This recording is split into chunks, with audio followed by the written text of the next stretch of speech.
आज भी नियम है, नवमी तिथि के दिन अगर भगवान नारायण के चरणों में हल्दी और कुंकू दोनों चीजें चढ़ाई जाए तो नारी कभी विधवा होकर नहीं मरती। आज भी लिखा है, अखंडता को पाने के लिए भगवान नारायण के सीधे चरण में हल्दी और उल्टे चरण में हरौली चढ़ाई जाती है, कुंकू। तो इसका सरस्वती कहती है भोलेनाथ ऐसी कृपा करिए। शंकर भगवान कहते हैं क्या मांगना है मांगो। ब्रह्माणी कहती है भोलेनाथ करुणा करो, जो भी किसी भी रूप में एक पान के पत्ते के ऊपर, मात्र पान जानते हो, वो खाने वाला जो पान खाता है उसका पत्ता, पान के पत्ते के ऊपर जो चंदन से शंकर के नाम, पार्वती का नाम और ब्रह्माणी सरस्वती का नाम लेकर शिव को समर्पित कर दे। महाराज उसकी भी तिथि बताइए, बड़ी सुंदर है।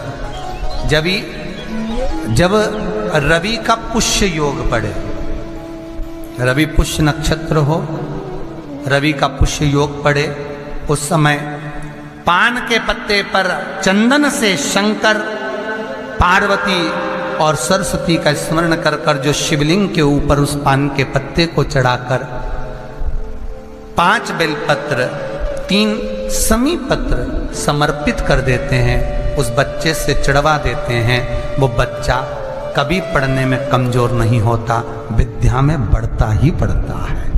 पलटकर माँ बाप को देखना ही नहीं पड़ेगा बच्चे को, कभी भी माँ को कहना ही नहीं पड़ेगा कि पढ़ने बैठ, वो खुद पढ़ेगा, रुचि से पढ़ेगा। 5 बेलपत्र 3 समी पत्र समर्पित कर दें, भगवान शंकर का स्मरण करें और उस बच्चे को प्रणाम करवा कर वापिस लेकर आए, बच्चा विद्या में प्रबल होता है, विद्या प्रखर। शिव पंचायत में गुड़, चावल, लाल फूल और लाल मिर्ची के 11 दाने पानी के कलश में तांबे के लोटे में लेकर हाथ को ऊंचा कर कर नेत्र, नासिका, वक्षस्थल के सम्मुख में जो सूर्य नारायण को अर्घ देता है, जल चढ़ाता है, पर जो सूर्य को अर्घ रविवार के दिन दे देता है, अगले रविवार तक पैसे की आवक आना प्रारंभ हो जाती है। और हम तो बिल्कुल कहेंगे शहादा वालों से भी, और जितने आस्था चैनल पर कथा सुन रहे हैं, जितने टीवी पर कथा सुन रहे हैं, मोबाइल पर कथा सुन रहे हैं, कि कभी कभी 2 स्थान पर दीप लगाने में पीछे मत हटो। पहला बेलपत्री के वृक्ष के नीचे, दूसरा कहीं मौका लग जाए तो शमी के वृक्ष के नीचे भी कभी कभी अपनी कामना के लिए बाबा से प्रार्थना कर कर कि बहुत कर्जे में लदालूम हूं, बहुत तकलीफ चल रही है, तो बेलपत्री के वृक्ष के नीचे भी दिया लगाओ और शमी के पेड़ के नीचे भी दिया लगाओ। कभी कभी बाबा से प्रार्थना फल मिलता। ऐसा याद रखिए, मान लो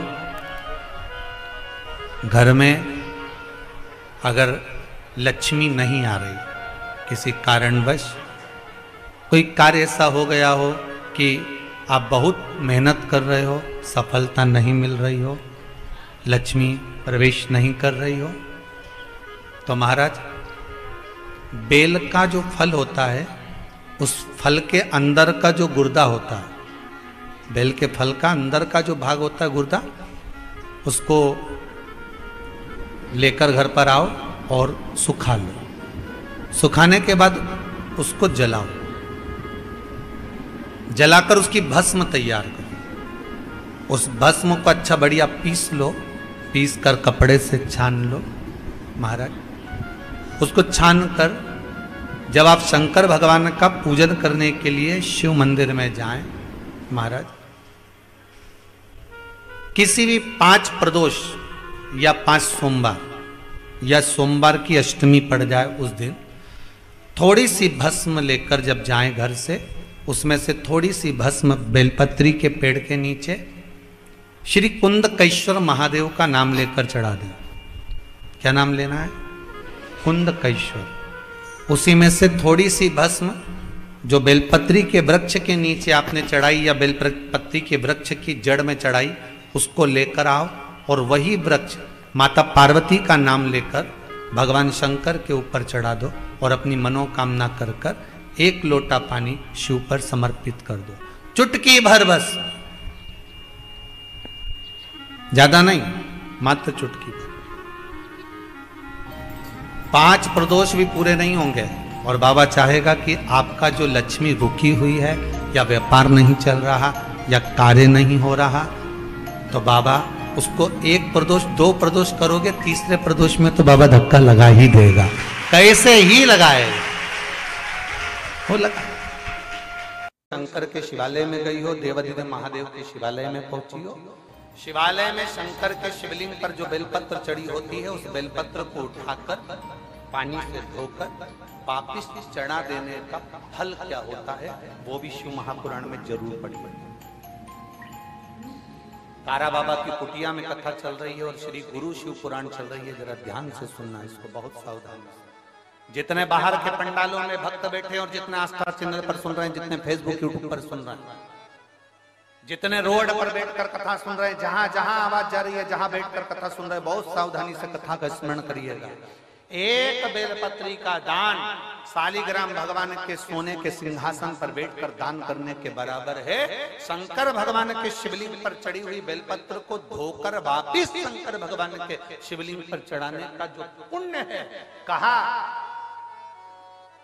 भारत की भूमि पर 26,000 जो पवित्र नदियां बनी हैं, उन नदियों में आप स्नान कर कर आएंगे और चारों धामों का दर्शन, 12 ज्योतिर्लिंग का दर्शन, आप सारी सप्तपुरियों का दर्शन कर कर आएंगे। उसका जो पुण्य फल होगा, 1 बेलपत्री को शंकर पर से उठाकर मिलाकर वापिस शंकर को चढ़ाने का ये फल हमें तुरंत प्राप्त हो जाता है। केवल 1 बेलपत्री को उठाकर धोकर चढ़ा देंगे, ये फल प्राप्त। श्री शिवाय नमस्तुभ्यं दर्शकों, हर हर महादेव। स्वागत है आपका अपनी YouTube चैनल में। इस वीडियो में आपको पूजनीय पंडित जी चैत्र नवरात्रि का 9वीं तिथि का बहुत ही विशेष उपाय बताए हैं, तो आप इस 9वीं तिथि के दिन विशेष उपाय को जरूर करें। भगवान विष्णु जी की श्री चरणों में हल्दी और कुमकुम का उपाय करें। माँ जगत जननी जगदम्बा की आराधना करें। भगवान भोलेनाथ की शिवलिंग पे 1 लोटा जल समर्पित करें। आपकी मनोकामना पूरी होगी, घर में सुख समृद्धि शांति बनी रहेगी। जो भी भाई बहन चैनल पे पहली बार आए हैं, चैनल को जरूर सब्सक्राइब करें।